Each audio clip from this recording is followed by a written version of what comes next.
Alors on a la Chine et le Japon qui sont à deux doigts de se déclarer la guerre pour 5 cailloux dans la mer de Chine.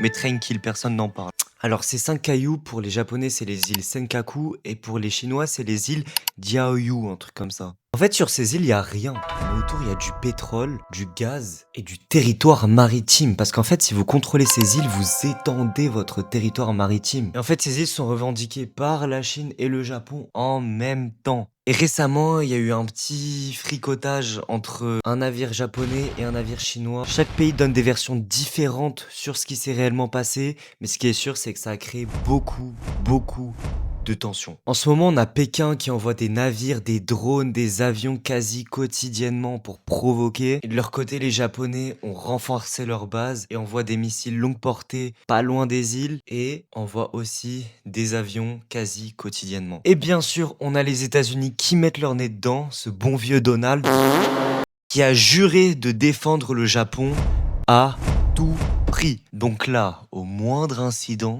ces 5 cailloux vont potentiellement déclencher une guerre à grande échelle dans toute la mer de Chine, voire à l'international. Donc maintenant, même en Asie, ils sont cooked.